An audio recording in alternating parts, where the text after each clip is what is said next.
We didn't move, no. It's always been August 1st, that's when we're paying. A statement was put out today, and I put it out just to make it clear. It wasn't a change, it was August 1st. We don't change very much, every time we put out a statement, they say he made a change. I didn't make a change. Clarification, maybe.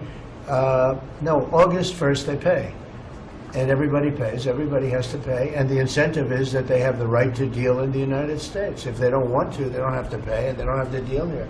But if they want to buy and make a lot of money and sell in the United States, they have to do that. If you go back and look at some of the good presidents, our country was the wealthiest, proportionately the wealthiest. From 1870 to 1913, it was an all-tariff country.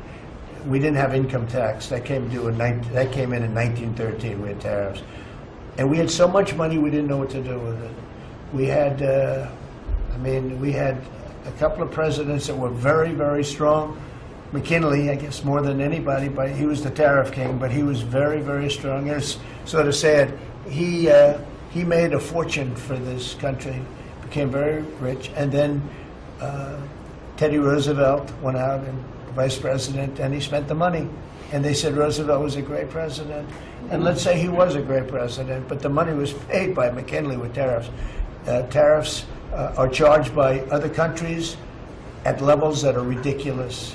And I call those other countries, and every one of them is willing to give us everything now, by the way, just so you know.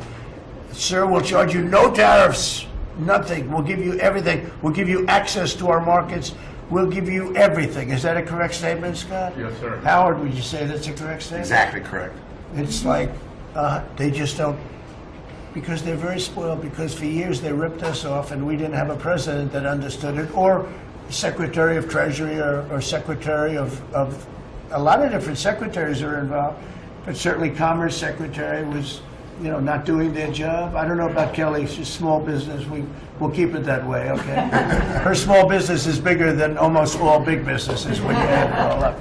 But no, they are very respectful of our country. But the incentive is that they have the right to do business with us. Without that, they don't have the right to do business. And that would be okay, too.